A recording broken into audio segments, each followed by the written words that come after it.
I remember one teacher saying about Luke, as far as I'm concerned, I know that Luke's got autism, but as far as I'm concerned, he can leave it at the doorstep when he comes into my classroom.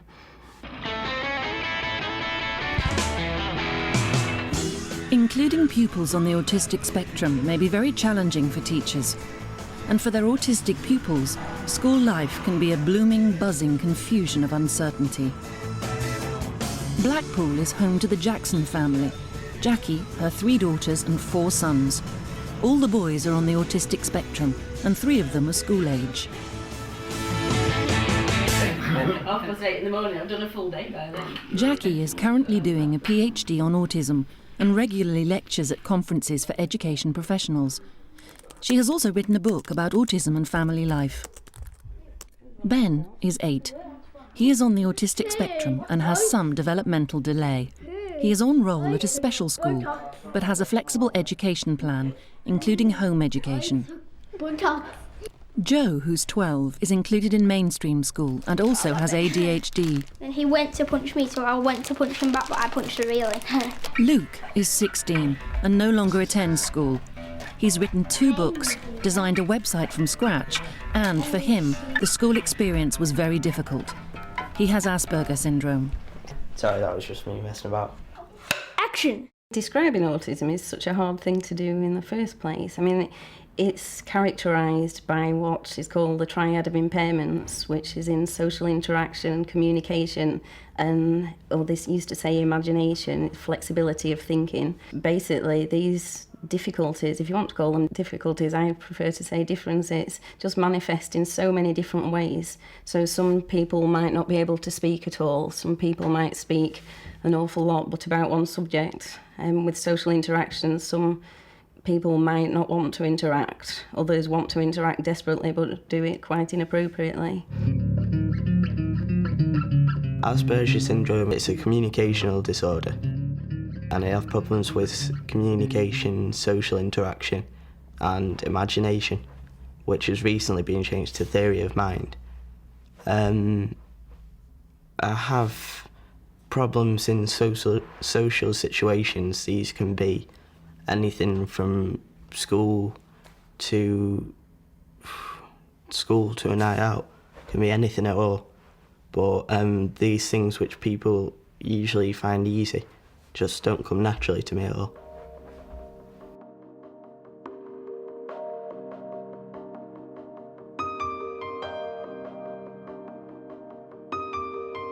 Are you sitting comfortably? Close your eyes and imagine going into a room awash with so many smells that you feel your head is likely to explode. Now imagine sitting amidst these smells and having someone scrape their nails down the blackboard, rustle crisp bags, or make any other noise that makes you cringe. Amid such noises is the unsettling buzz of a mass of people all around you, speaking a foreign language and occasionally glancing over at you and expecting you to make some acknowledgement to their unfathomable utterances.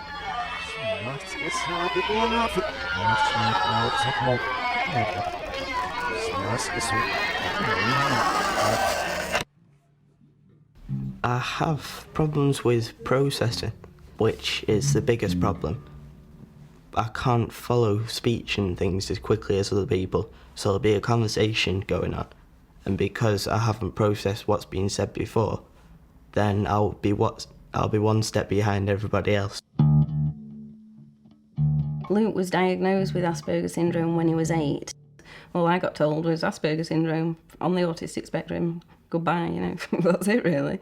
And even though intuitively I knew that he didn't like bright lights and I knew he didn't like being cuddled, and you start thinking, well, maybe if I mix him with other children more. So I was sending him off to nursery and thinking, well, give it a try and he'll learn to interact. The earlier years were just this great big whirlwind of nightmare really, because he screamed all the time and I was taking him out into situations that he probably hated.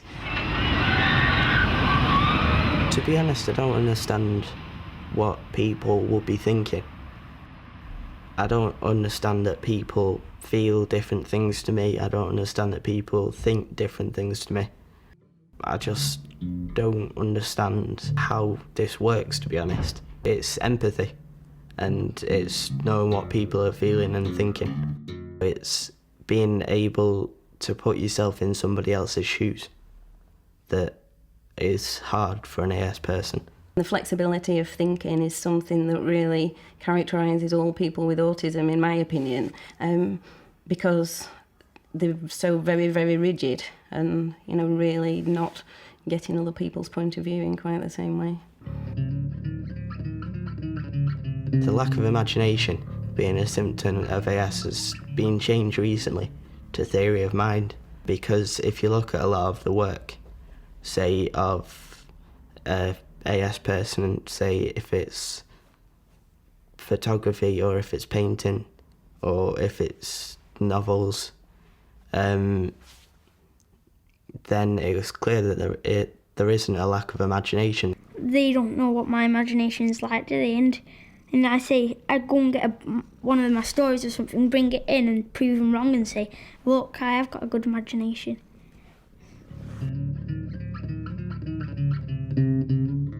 Every single day all of these come out of the cupboard and get lined up on the windowsill because Luke likes the way the light shines through them. So we've got a bit of an ongoing battle, actually. So I put them away and he gets them back out. It's indicative of autism that they like to line things up, but that's also quite a problem at school. That was something that Luke used to get bullied for an awful lot, because he used to have his pencils lined up in a certain way before he started work, and other kids used to know that if they moved one the wrong way around, Luke would start screaming, and that used to get him angry. Yeah, Luke. With Asperger's syndrome, you're not the same as everyone else, you're just into different things and you just stick on one thing. Like, my brother Luke, he's dead bad into computers at the moment and everything, and he knows all the names of guitars anymore and everything. I think Joe's would have to be either reading and writing, because at the moment he's reading a lot of books, but I think he's definitely going to be a novelist when he's old, because he's an amazing writer. What's the biggest number that you know? Infinity. Infinity? Wow. Ben's specialist subject at the moment, I think, is maths. Ben developed maths very quickly. How did you know about infinity? I just knew about it. I think it was a Friday. It was about tea time, about 4 or 5 o'clock, and he was counting on his fingers, and no one knew what he was doing, because he was just sitting there going like this for ages. I just write sums.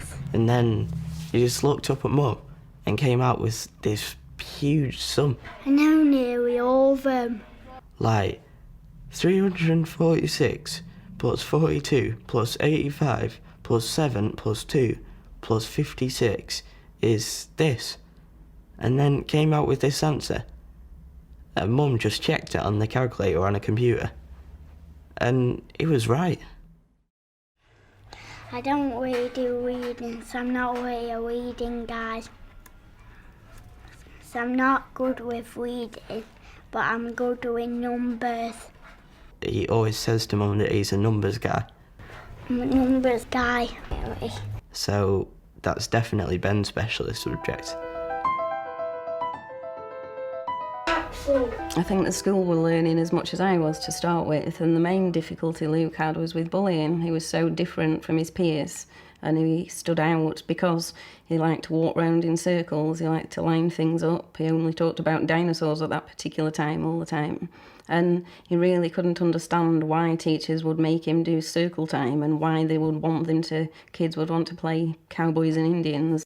When I was at school, I had a group of friends who basically just knew me, like, for who I was, and knew that Jackson was a bit weird, and just, like, understood, like, the different difficulties that I had at school.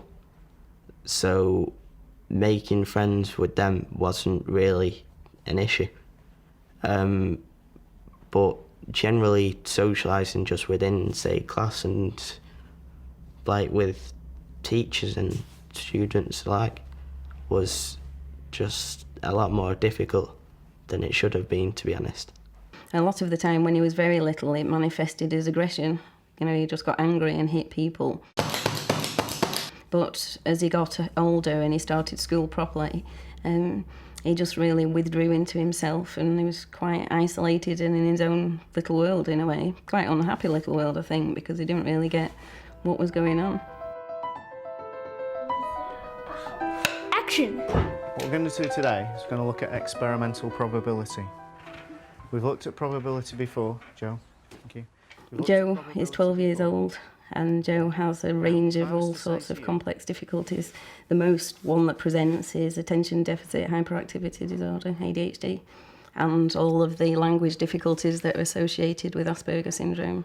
If it's evens, it's going to be 50-50. 50-50, which is... I used to mess about, like throw things across the classroom all the time and do back chat with the teacher and everything. If I rolled the dice 6 times, okay, what should I get? Joe didn't respond well to me, and in truth I didn't respond well to him.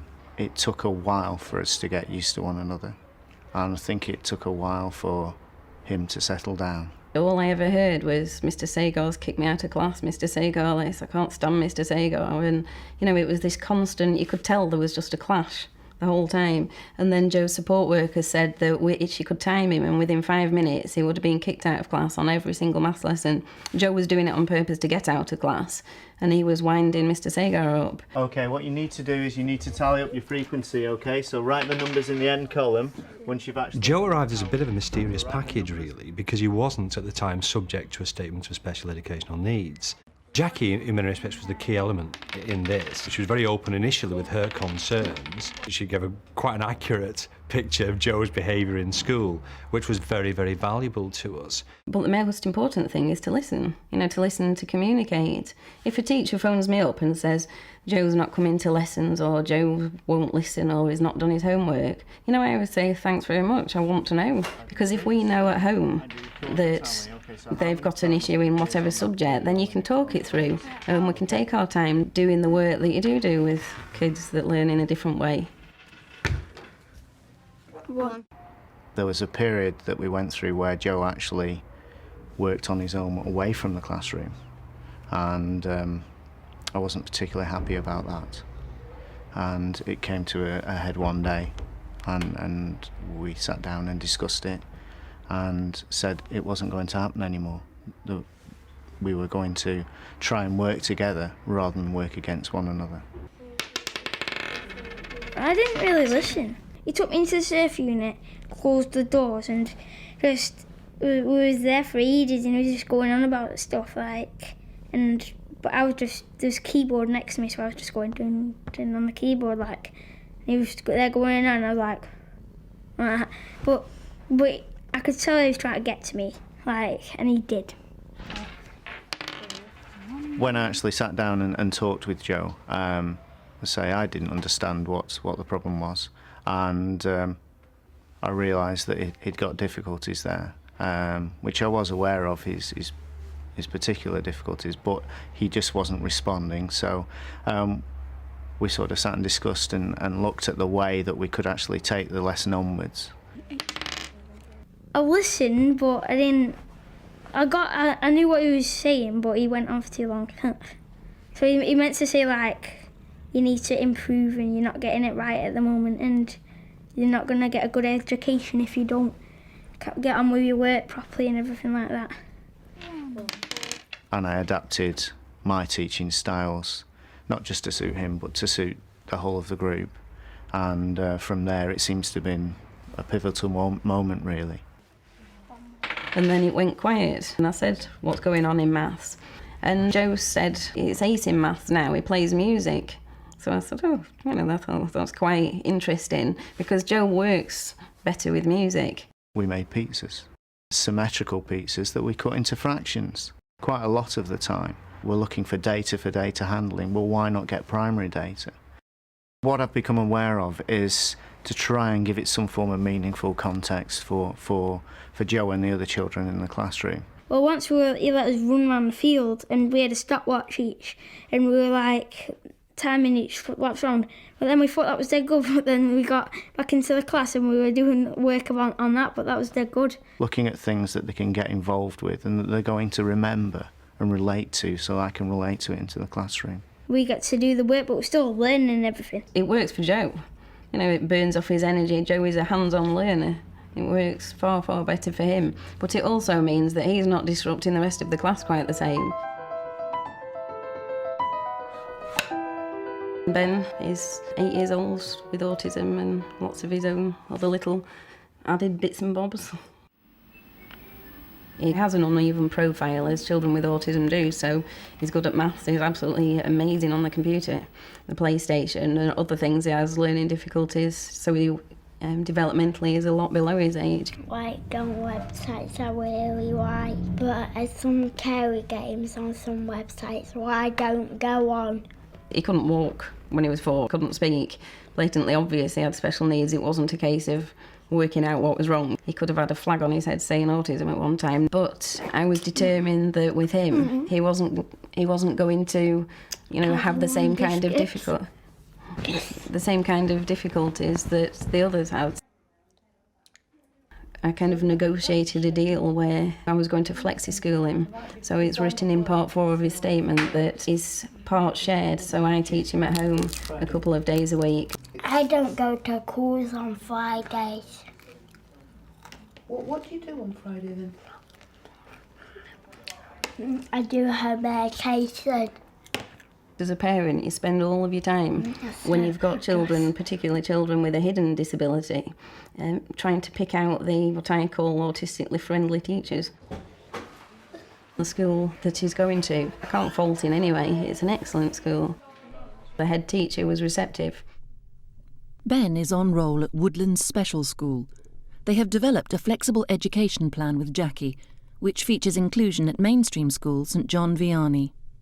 Ben came to us initially into our early years class, and when he started with us, it was very much getting Ben into school, getting him used to the new routines, all the sort of new things that are involved in school life.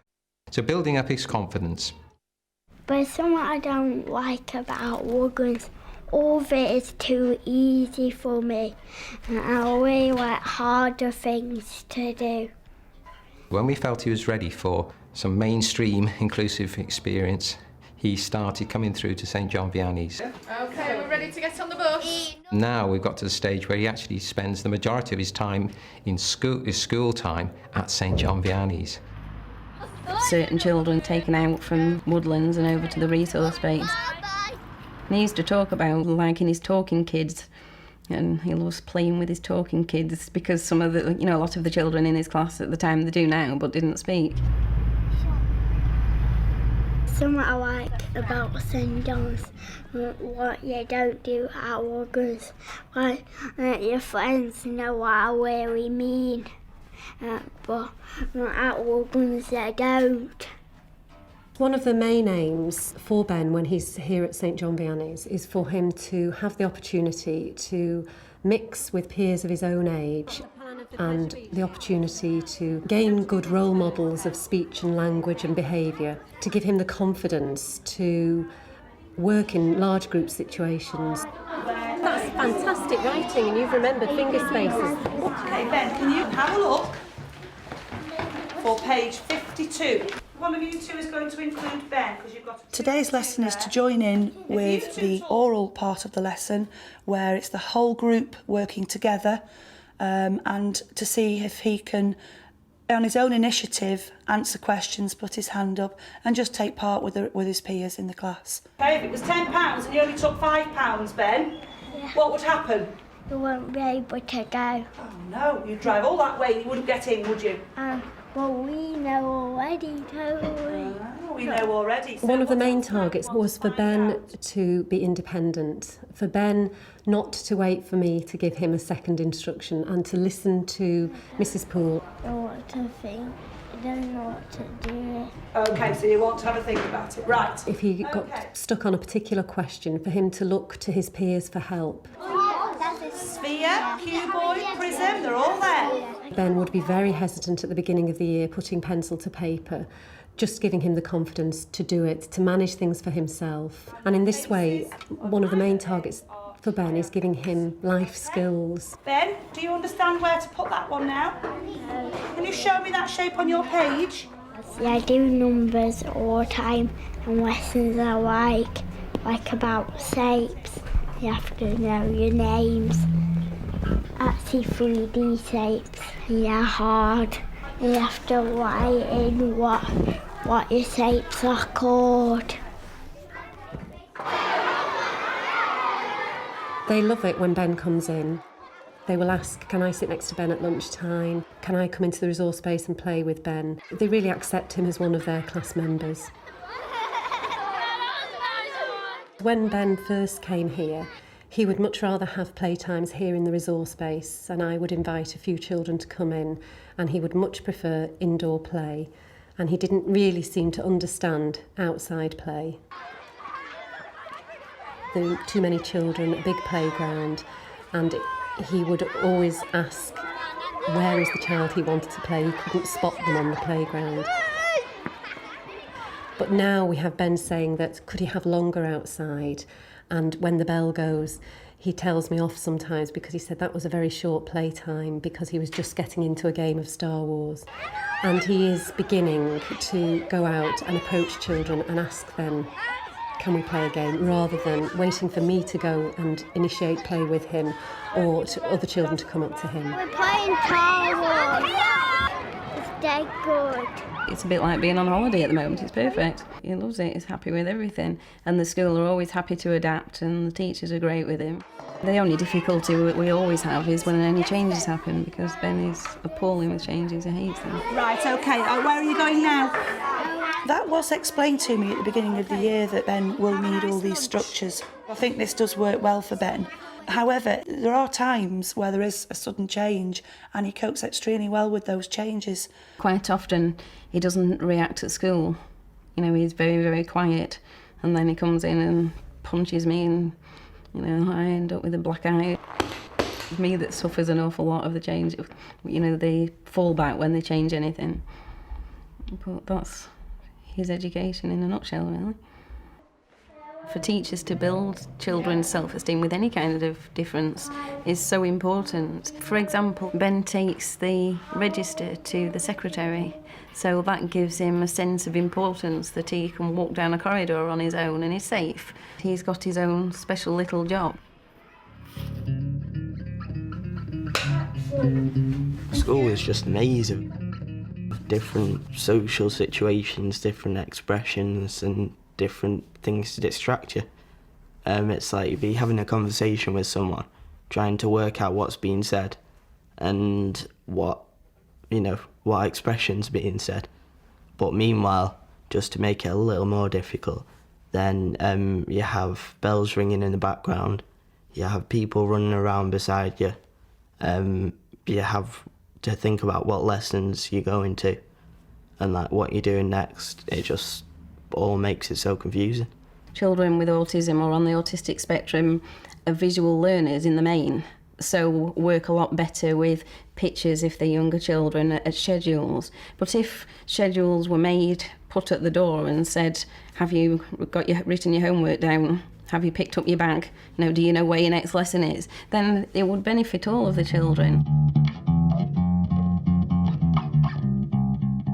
I'm a more auditory learner, but my brother is a very visual learner, because all people are so different and each has their own different subjects and each has their own things that they're good at.